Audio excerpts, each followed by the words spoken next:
ഇവിടുത്തെ ന്യൂനപക്ഷത്തെ കുടിച്ചു മൂടാൻ ഏതെങ്കിലും രാഷ്ട്രീയ പാർട്ടി പ്രവർത്തിക്കുന്നുവെങ്കിൽ അതിനെതിരായി ചടകുളഞ്ഞെഴുതിയിട്ട് അക്കാര്യം ഏറ്റെടുക്കാൻ അഹ്ലുസുന്നത്ത് വൽ ജമാഅത്തിന്റെ ചുളക്കത്തികൾ തയ്യാറാകുന്നു. SYS-ഉം SSF-ഉം അതിന് തയ്യാറാണ് എന്ന് ഞാൻ ഈ അവസരത്തിൽ ഓർമ്മപ്പെടുത്തുകയാണ്. എന്താണ് ഈ കാട്ടിക്കൂട്ടുന്നത്? ഇവിടെ സുന്നി വിദ്യാഭ്യാസ ബോർഡ് രൂപീകരിച്ചപ്പോഴും ആധുനികവും ശാസ്ത്രീയവുമായ രീതിയിൽ അതിന്റെ പാഠ്യ പദ്ധതികളും പുസ്തകങ്ങളും ഒക്കെ രചിച്ചപ്പോൾ അക്രമങ്ങൾ അഴിച്ചുവിട്ട് പോലീസിനെ ഉപയോഗപ്പെടുത്തി എല്ലാ എതിർപ്പുകളും നടത്തിയിട്ട് കേരളത്തിൽ 50 കൊല്ലം കൊണ്ട് സാധിച്ചെടുക്കാൻ മറുഭാഗത്തിന് കഴിഞ്ഞ അത്രയും 10 കൊല്ലം കൊണ്ട് നേടിയെടുക്കാൻ ഇവിടുത്തെ സുന്നത്തിന്റെ മഹത്തിന് കഴിഞ്ഞു. പോരാ, അതിന്റെ അപ്പുറത്ത്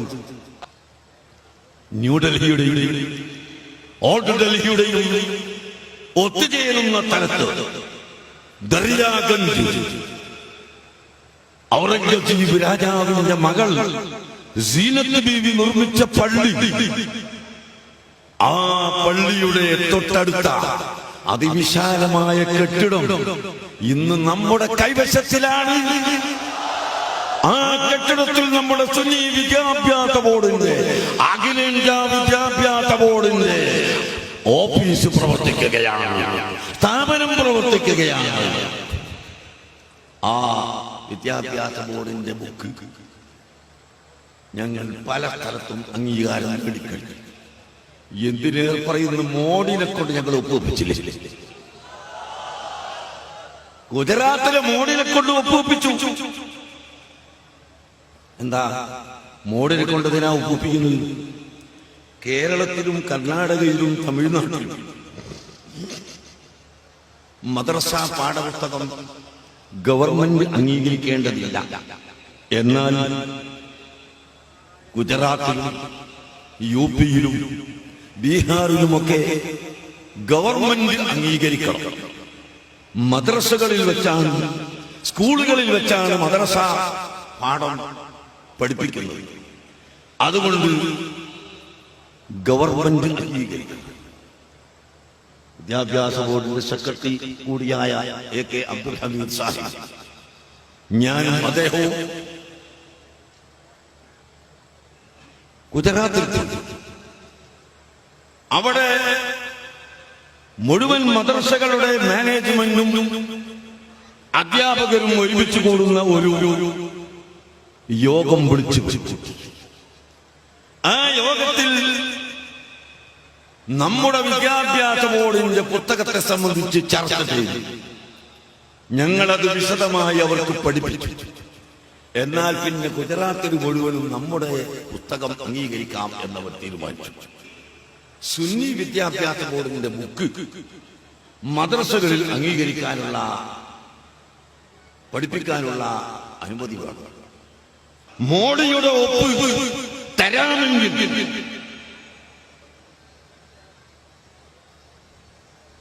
ബീഹാർ ഗവൺമെന്റിന്റെ ഒപ്പ് നമുക്ക് ലഭിച്ചു എങ്കിൽ, ഒറീസയിൽ നമുക്ക് ഒപ്പ് ലഭിച്ചു എങ്കിൽ, ഈ കേരളത്തിലെ ഗവൺമെന്റ് ഇങ്ങനെ കളിപ്പിച്ച് നമ്മളെ പുറന്തള്ളുകയാണെങ്കിൽ ആ പരിപ്പ് ഇനി ഇവിടെ പോല. അത് വളരെ ഗൗരവമായി നമ്മൾ മനസ്സിലാക്കണം. ഞാൻ തമാശ പറയുന്നതല്ല. ഞങ്ങൾക്ക് രാഷ്ട്രീയമില്ല, ഞങ്ങൾക്ക് കക്ഷിയില്ല. ഈ എന്റെ പ്രസംഗം കേൾക്കുന്ന രാഷ്ട്രീയക്കാരും എല്ലാവരും മനസ്സിലാക്കണം, ഞങ്ങൾക്ക് ഈ ഒരൊറ്റ ലക്ഷ്യം മാത്രമേ ഉള്ളൂ. ഇവിടുത്തെ സമുദായത്തിന് ഗുണം ചെയ്യാം.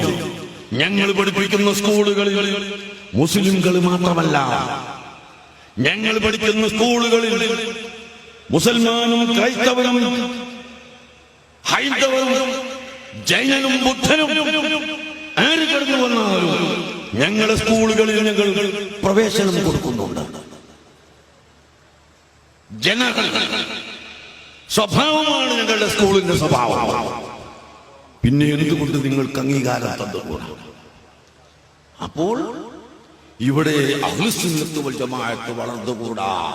അഹ്ലുസുന്നത്ത് വൽ ജമാഅത്തിന്റെ സ്ഥാപനങ്ങൾ, മതസ്ഥാപനങ്ങൾ കുറച്ചൊക്കെ വളർന്നാലും മതഭൗതിക വിദ്യാഭ്യാസം ഒന്നായി സംയോജിപ്പിക്കുന്ന ആളുകൾ ഇവിടെ വളർന്നുകൂടാ എന്ന ചിന്തയാണ് അതിൽ നിന്ന് ഉടലെടുക്കുന്നത് എന്ന് നമുക്ക് മനസ്സിലാക്കാം. അത് തന്നെയാണ് ഇപ്പോൾ നരേന്ദ്ര കമ്മീഷന്റെ റിപ്പോർട്ടിലൂടെയും അവർ നമുക്ക് കാണിച്ചു തന്നിട്ടുള്ളത്. മുസൽമാന്മാർക്ക് വേണ്ട, ഇമാം നബി പഠിപ്പിക്കാത്ത, ഇമാം മുത്താലി പഠിപ്പിക്കാത്ത, ഇമാം റാഫി പഠിപ്പിക്കാത്ത ഒരു വിഷയം നമുക്ക് കാണാൻ സാധ്യമല്ല. അതെല്ലാം ഇമാം ഷാഫി റളിയല്ലാഹു അൻഹുവിൽ നിന്ന് പഠിച്ചതാണ് എങ്കിൽ ആ ഇമാം ഷാഫി തങ്ങൾ പഠിക്കാത്ത, അവിടുന്ന് പറയാത്ത ഒരു ഭൗതികവും അഭൗതികവും ഒറ്റ കാര്യവും ഇവിടെ ഇല്ല എന്ന് നാം മനസ്സിലാക്കണം. അതുകൊണ്ട് ആലിമീങ്ങൾ നന്നായി പഠിക്കണം. ഇന്ന് യൂറോപ്യൻ നാട്ടിൽ പത്രങ്ങളിൽ വരികയും അതിനെ എതിർക്കാൻ അറബ് രാഷ്ട്രം തന്നെ മുമ്പോട്ട് വരികയും ചെയ്തിട്ടുണ്ടെങ്കിൽ ഒരവസരത്തിൽ നിങ്ങൾ മനസ്സിലാക്കണം, സയ്യിദുനാ റസൂലുള്ളാഹി സ്വല്ലല്ലാഹു അലൈഹി വസല്ലം തങ്ങളുടെ ആ റൗള ശരീഫും അവിടുത്തെ പച്ചക്കുപ്പയും തച്ചുടക്കണമെന്ന് പറഞ്ഞ ബിദ്ഈ പ്രസ്ഥാനക്കാരൻ നമ്മുടെ കേരളത്തിലുണ്ട്. അവരാണ് അല്ലാഹുവിന്റെ റസൂലിനെ ആദ്യമായി നിസ്സാരപ്പെടുത്തി ലോകത്തിന് കാണിച്ചു കൊടുക്കുന്നത്. സൽമാൻ റുഷ്ദിയും അതുപോലുള്ള ആളുകൾ പറയുന്നതിന് മുമ്പ് അല്ലാഹുവിന്റെ ഹബീബ് സാധാരണ മനുഷ്യനാണെന്ന് പറഞ്ഞവർ ഇവിടുത്തെ കേരളത്തിലെ വഹാബികളും കേരളത്തിലെ മൗദൂദികളും കേരളത്തിലെ മുജാഹിദ് ജമാഅത്തെ ഇസ്ലാമികളാണ് എന്ന് നിങ്ങൾ മനസ്സിലാക്കിയേ പറ്റൂ.